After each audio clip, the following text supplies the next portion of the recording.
Entonces voy a volver otra vez porque se fue el sistema y no sé, algo pasó ahí. Estaba llamándoles a ustedes, pero nadie contestaba, es que ya no había cómo. Bueno, voy a volver aquí a conectar.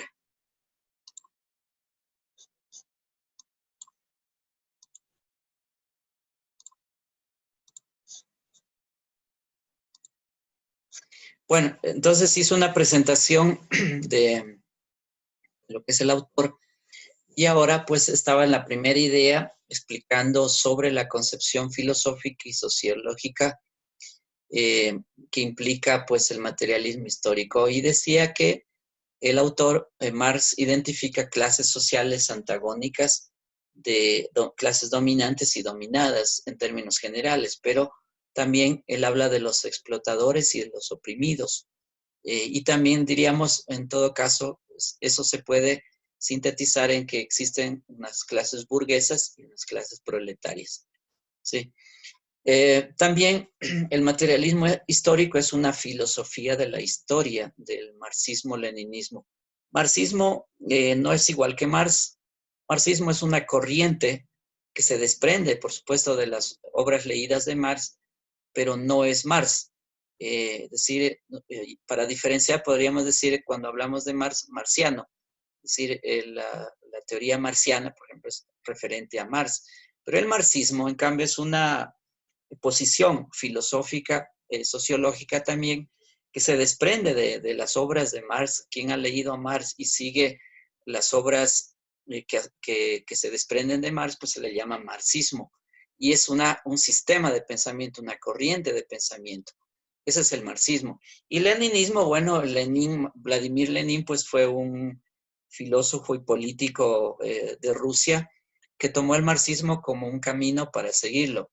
Ahí hay muchos reparos también al leninismo porque no logró leer a cabalidad, digamos, a Marx, sino que tomó algunas explicaciones de Marx, bueno, y las aplicó en Rusia.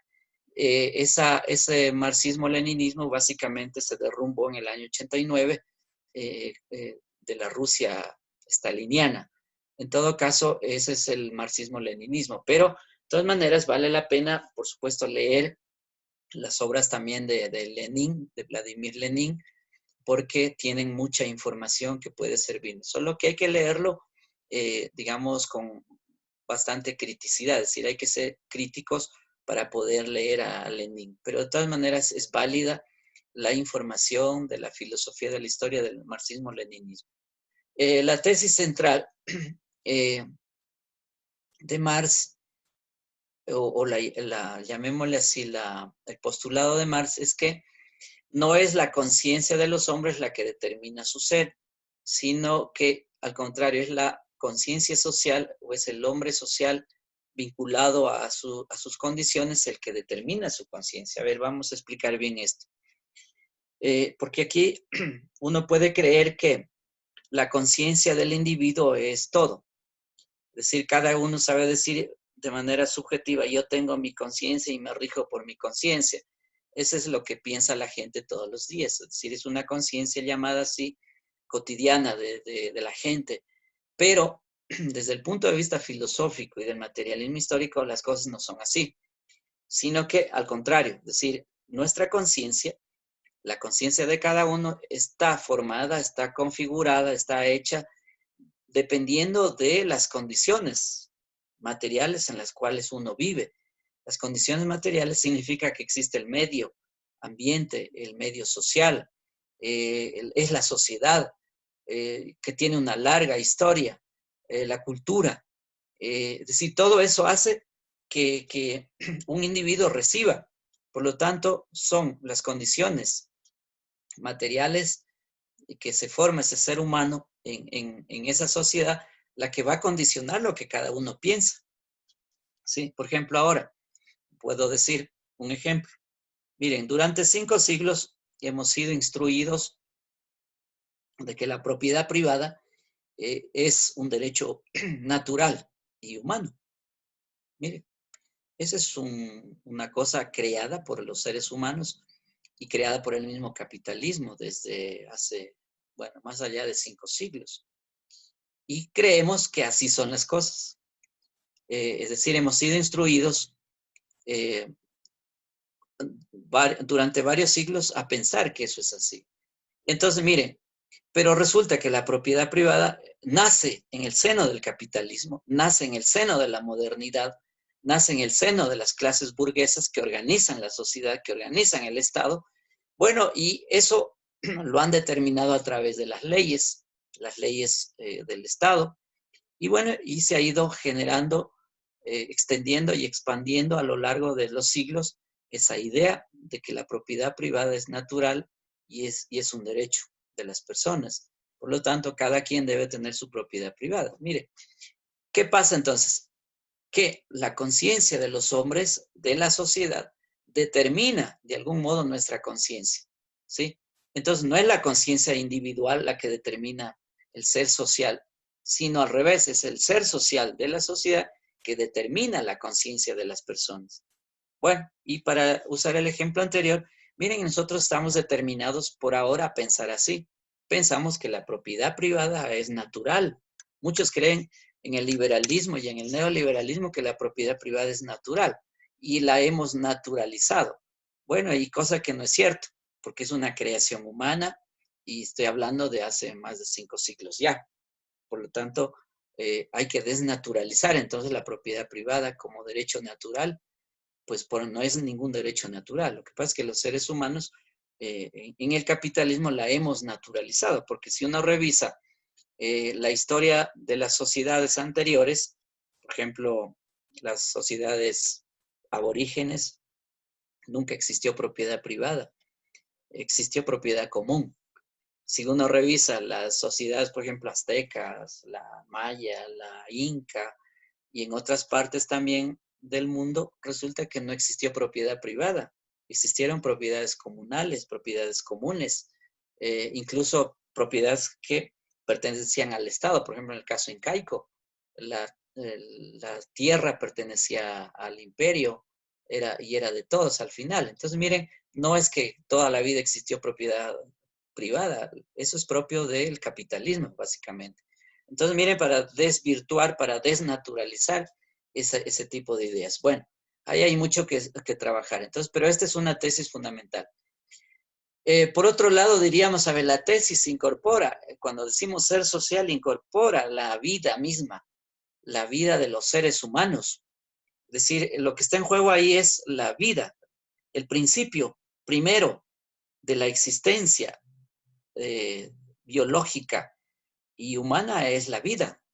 Es decir, la vida de los seres vivos, que en el caso de los animales se reproducen y en el caso de los humanos también se reproduce, ¿ve? Pero es la vida el inicio. Y los seres sociales, el ser social, pues tiene que ver con el principio de la vida. Todo aquello que atenta contra el principio de la vida, pues es deshumanizante, deshumaniza a los seres humanos, ¿sí? Por ejemplo, la propiedad privada, como la conocemos ahora, deshumaniza al ser humano, por lo tanto no puede seguir siendo así. Su característica principal es que Marx trató de explicar los cambios históricos, o que los cambios históricos se dan por causas puramente materiales. En otras palabras, entendamos bien esto, materiales. Es decir, materiales significa que existe la materia, la naturaleza, el mundo, el planeta, el universo en general es materialidad. Es decir, existen elementos químicos que están en el origen, sea de lo inorgánico como de lo orgánico. Y en la sociedad, pues que nosotros pertenecemos a los seres orgánicos e inorgánicos también, resulta que estamos los seres sociales.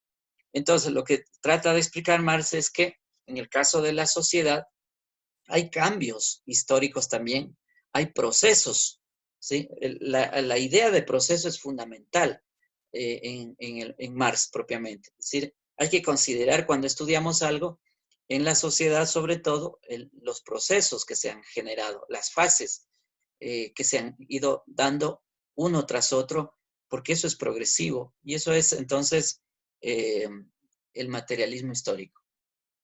Influencias ideológicas del materialismo histórico. Bueno, ¿quiénes son los autores que influyeron en el pensamiento de este autor? El conde de Saint-Simon era un socialista o tenía ideas socialistas que se le llama el socialismo utópico. Utópico, ya lo voy a explicar qué significa. Entonces, establece que una sociedad, que una sociedad igualitaria, pues, existiría siempre y cuando no haya explotación del hombre por el hombre, ¿sí? Es decir, este señor identifica que existe una sociedad desigual y la sociedad no es igual, entonces por eso existe explotación. A ver, utópico se entiende, la utopía es un horizonte, es decir, cuando uno, por ejemplo, si sales de tu casa y miras hacia el frente y ves el horizonte, resulta que ves una línea ahí, que hasta dónde se puede ver. Es decir, tenemos una visión hasta ahí. Sin embargo, ese horizonte no termina ahí, sino que hay algo más allá de ese horizonte. Es decir, la utopía es esa.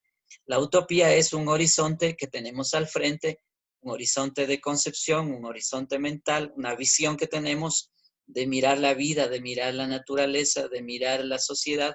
Vemos un horizonte, tenemos un horizonte, pero hay algo más allá. Entonces, el horizonte utópico, del caso del Saint-Simon, que es este socialista utópico, él dice, miren, existe una sociedad desigual y que es explotada de hombres por hombres, y sin embargo es posible que esa sociedad pueda cambiar. Es decir, él está pensando, está soñando en que con su socialismo es posible la igualitariedad, la equidad. Eh, no sabe cómo conseguirlo, pero ya lo tiene al frente. Ese es un socialismo utópico. Otro autor que podríamos hablar también es al siglo XVI, por ejemplo, 1518, la obra de Tomás Moro. Ahí tenemos un socialismo también que se llama utópico. De hecho, la palabra viene de él, Tomás Moro, la sociedad utópica, la isla de la utopía que él va a hablar, que escribe en forma de cuento, pero que en realidad no es un cuento, y justo por eso lo van a matar también por haber escrito eso en Inglaterra, por haber escrito la utopía de Tomás Moro. Bueno, ahí tenemos entonces, miren, otro autor, vale la pena leerlo para explorar las ideas de él y sobre el socialismo utópico. Bueno, ese es uno. Otro, Adam Smith. Adam Smith es un liberal de origen escocés, va a escribir fundamentalmente sobre economía, y él va a plantear que el trabajo es la fuente de riqueza. Sí, el trabajo, dice él, es la fuente de la riqueza. Por lo tanto, hay que explotar el trabajo para que pueda seguir siendo la fuente de riqueza. Otro autor es Federico Hegel, perdón. Él es un filósofo alemán. Yo diría incluso es el padre del mismo Marx, solo que con unas diferencias. Es decir, Marx le va a dar la vuelta a la filosofía de Hegel en todo, y sobre todo usando la dialéctica. La dialéctica hegeliana básicamente tiene que ver con estos tres términos. Es decir, planteas una tesis, en la lógica se plantean tesis, luego le planteas una nueva idea que se llama una premisa segunda, una antítesis, y luego obtienes una conclusión. En realidad sería tesis, antítesis y síntesis. Es decir, el pensamiento, dice él, evoluciona, y las sociedades también se las puede demostrar que evolucionan de ese modo. Es decir, una tesis, por ejemplo, el capitalismo es una tesis, el socialismo y el comunismo serían una antítesis del capitalismo, y la síntesis propiamente el comunismo, ¿sí? Es decir, hace esa aseveración. Y luego tenemos otro filósofo alemán, Ludwig Feuerbach, que va a plantear un materialismo histórico, pero en términos más vulgares, llamémosle así, es decir, un materialismo vulgar. Y este expone que las condiciones materiales son el fundamento de la teoría social y de la sociedad. Algunas obras de Marx, no son todas, pero creo que estas son una de las más importantes que ha escrito. Por ejemplo, la tesis doctoral de él diferencia entre las filosofías de la naturaleza de Demócrito y Epicuro. esa es su tesis doctoral.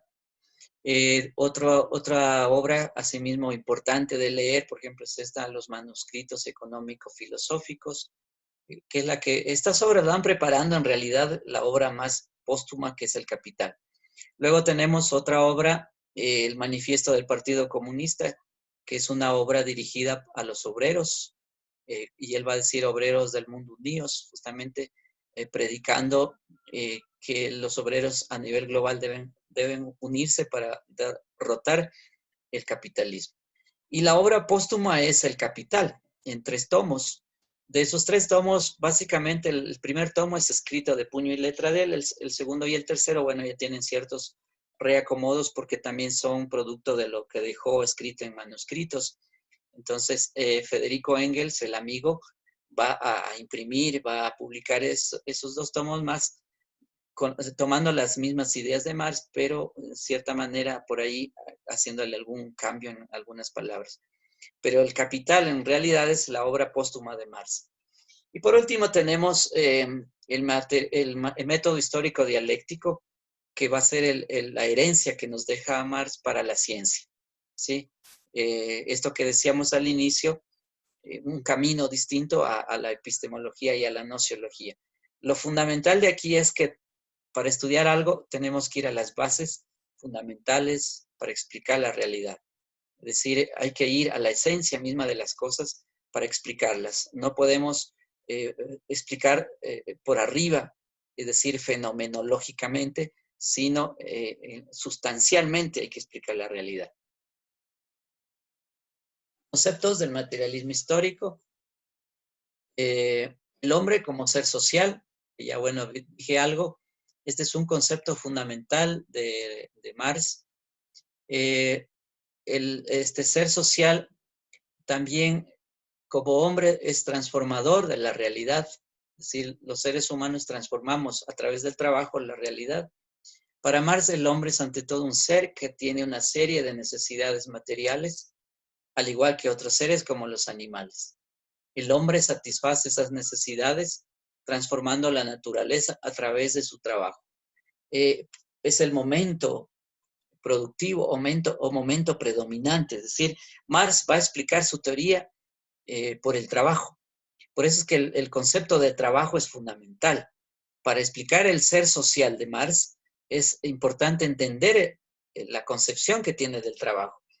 En otras palabras, diríamos que el ser humano viene a la vida, viene a la naturaleza y se encuentra con la sociedad, y en esa instancia de encontrarse tiene la capacidad de trabajar, la capacidad de producir en términos amplios, producir artefactos, componer artefactos, crear todo lo que es posible a través del trabajo. Entonces el trabajo es fundamental. El ser social se desarrolla a través del trabajo. Esa primera instancia del ser social es el momento predominante o el momento productivo del ser humano. Entonces, miren, lección de esto es que podemos hablar de que el trabajo es fundamental en el pensamiento de Marx. El trabajo le va a llamar también posteriormente praxis. Es la praxis, es la acción dominante, la acción predominante, y la historia y la sociedad cambian por la praxis, o sea, por el trabajo, por la praxis social, por la praxis histórica de los seres humanos. Los conceptos del materialismo histórico son los conceptos de la estructura social de la sociedad, es decir, de la forma en cómo está hecha la sociedad. Bueno, y ahí hay unos conceptos como, por ejemplo, la producción, es decir, él habla del modo de producción. El modo de producción fundamentalmente es la forma en cómo los seres humanos, al venir a este mundo, al existir en este mundo, organizan la economía, organizan los mecanismos de subsistencia, porque el ser humano debe alimentarse, necesita satisfacer el hambre, necesita satisfacer la sed, la reproducción, la habitación, que son necesidades primarias. Por lo tanto, tiene que producir, tiene que ir a la producción. De tal modo que ese concepto de modo de producción es fundamental. para el estudio de la sociedad. Existen modos de producción, no existe un solo modo de producción, pero el modo de producción son las relaciones que se establecen entre fuerzas productivas que son propias de la naturaleza, son los bienes de la naturaleza, son los instrumentos que me da la naturaleza, es la tierra, todo eso son parte de las fuerzas productivas, pero que también se suman a las relaciones de producción. Las relaciones de producción, en cambio, son las relaciones que los seres humanos establecemos unos con otros para producir.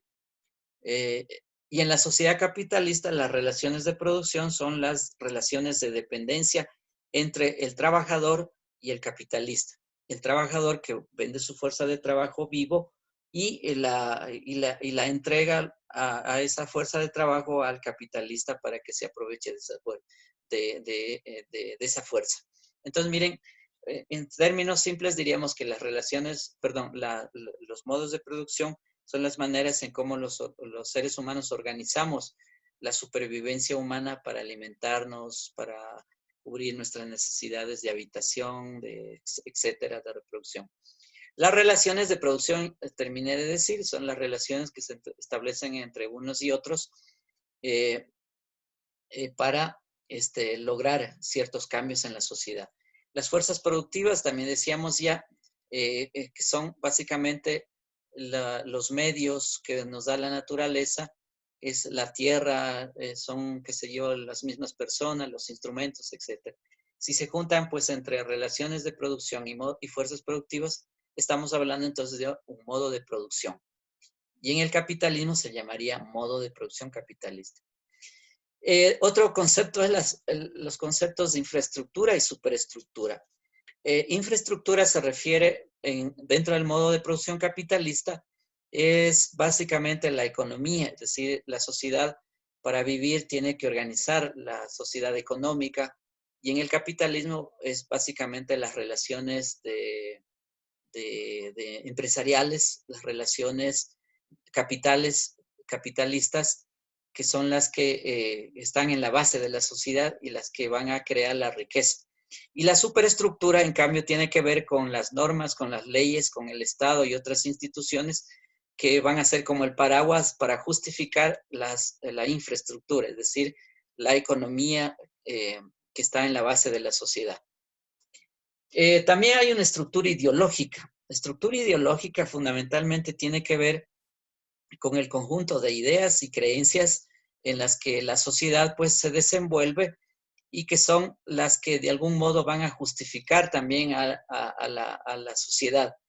En la estructura ideológica encontramos algunas formas, por ejemplo, la forma religión.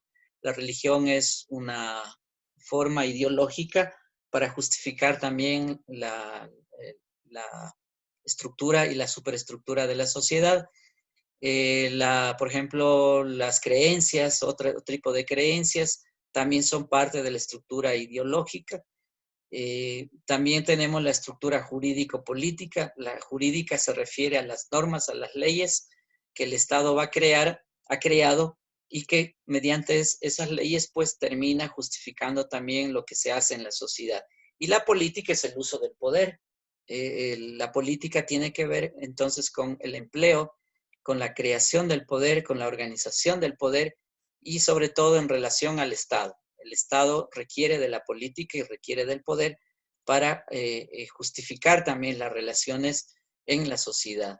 Bueno, entonces miren, son conceptos que nos sirven y que hay que considerarlos.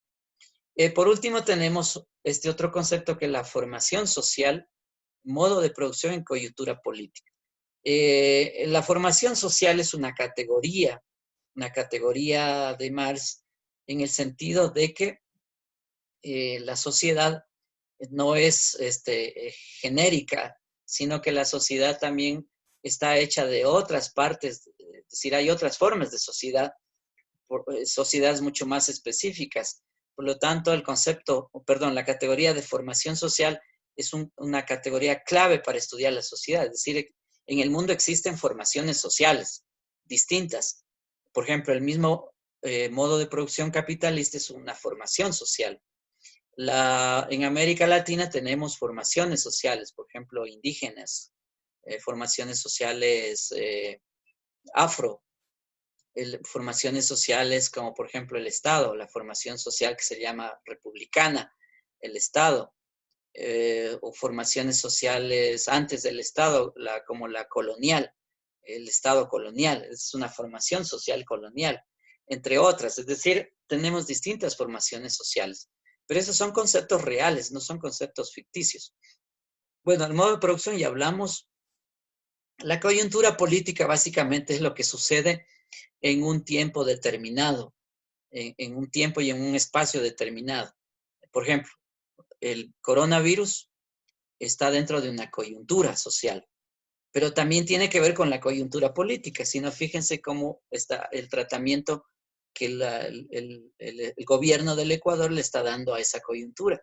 Si bien es cierto, es un tema de orden de salud pública, el coronavirus, sin embargo, tiene que ver con la política también. Es decir, el gobierno, que es el que legisla, el gobierno, que es el que orienta, el que dirige la política. Miren, bueno, y ahí tenemos una coyuntura política. Uno podría hacerse la pregunta, bueno, la coyuntura política en el contexto del coronavirus, ¿cómo está siendo tratada en este momento en el Ecuador?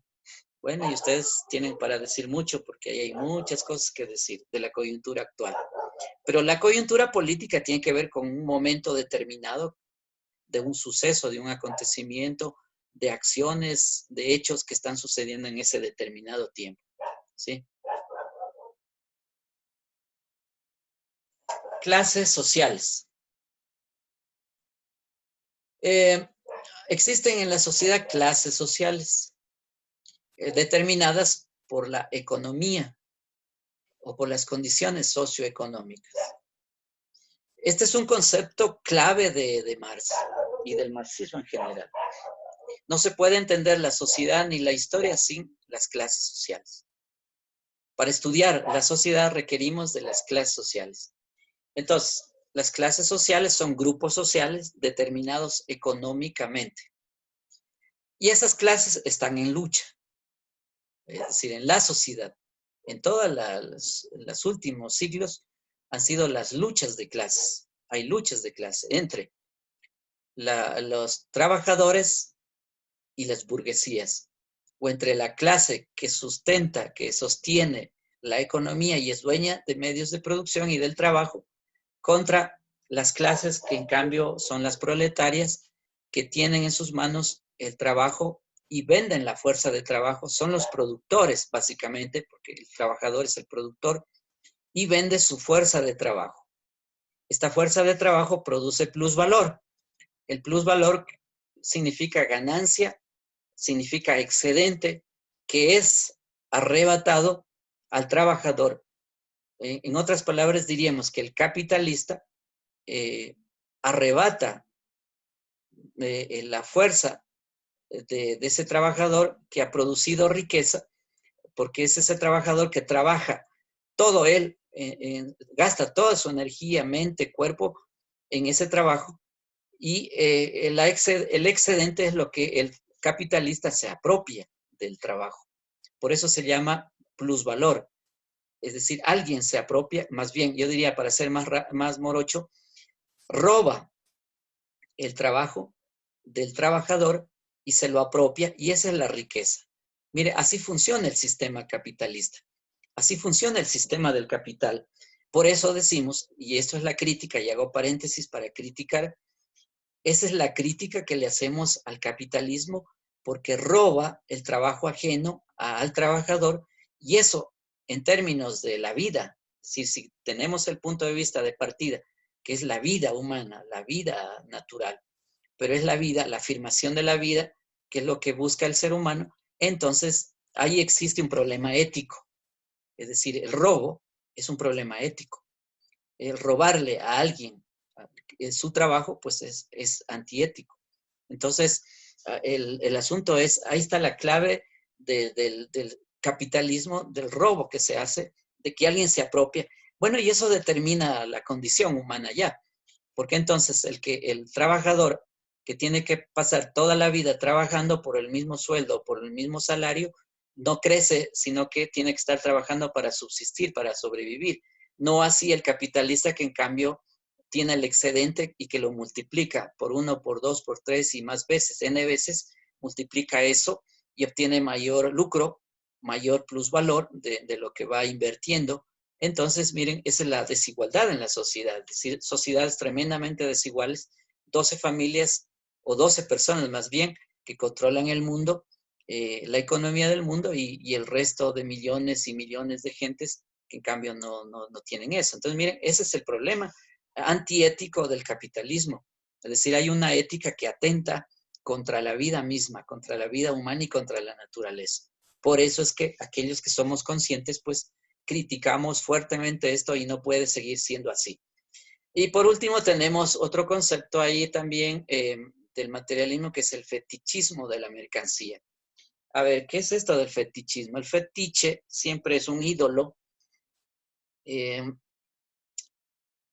fetiche es un objeto cualquiera que es convertido en un ídolo.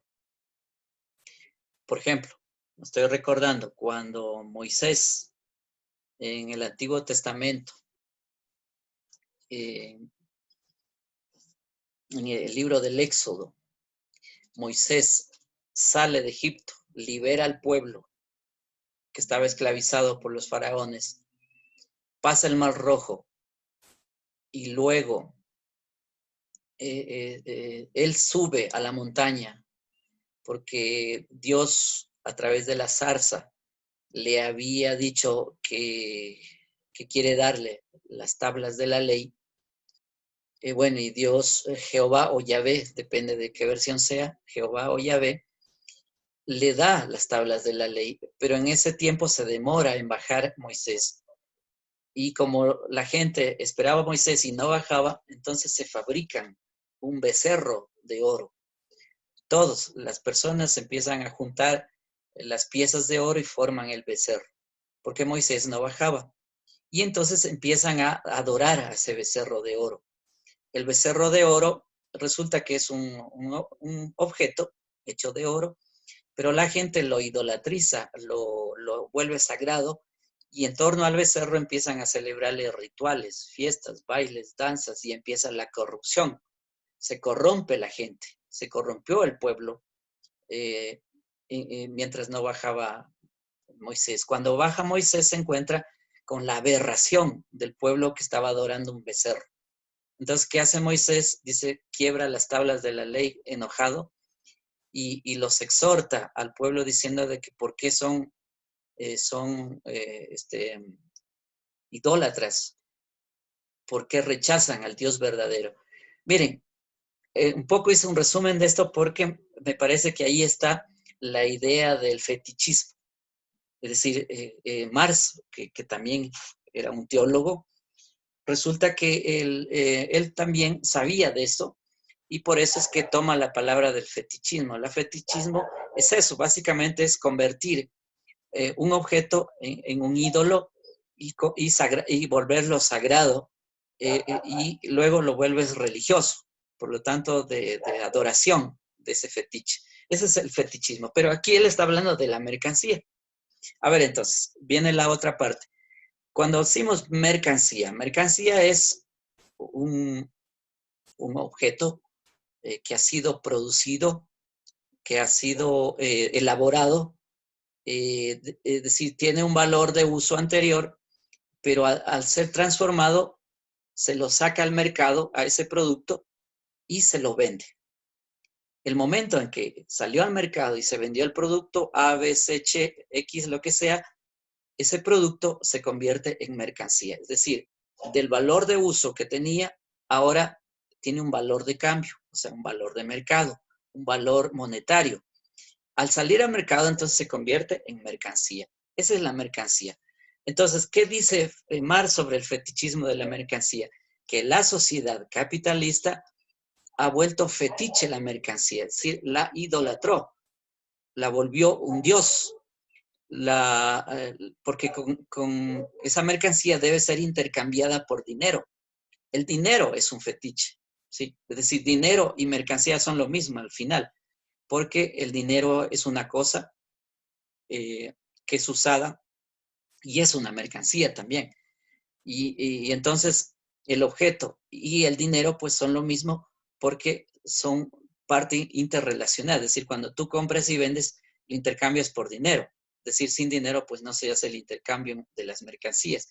Entonces, en la sociedad lo que cunde es básicamente el fetiche de la mercancía y el dinero es parte de esa mercancía.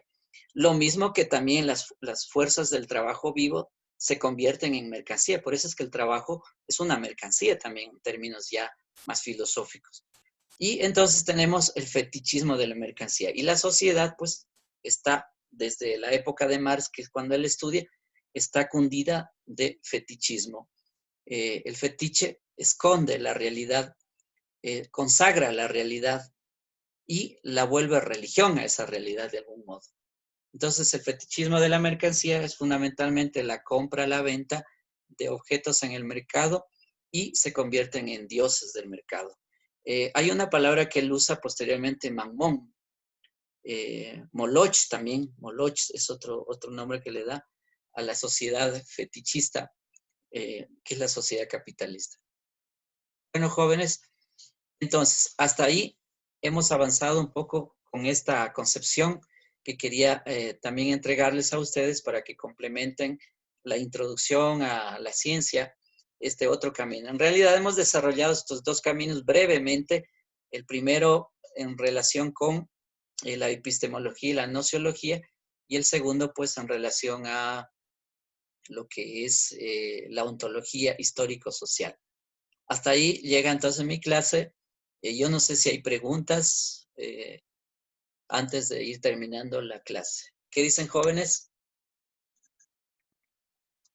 No, profe, todo bien. Todo bien. Sí, profe, todo bien. Listo, jóvenes. Bueno, entonces vayan preparando esa tarea y luego la exposición que haremos el día 27 de abril. A partir de ese día vamos a hacer exposiciones de ustedes. Entonces vayan Las preparando también. exposiciones son sobre esta tarea, Inge. Sobre esta última tarea van a exponer, sí, sobre la investigación. Ya, listo, gracias. Sí, entonces vayan preparando eso. Bueno, jóvenes, entonces ha sido un gusto estar con ustedes. Yo espero que ya las próximas clases hablen. Entonces vamos a que participen ahí. Con las exposiciones seguramente dirán. Bueno, nos vemos entonces. Hasta pronto. Chao, manténgase sano. Gracias. Hasta luego, profe.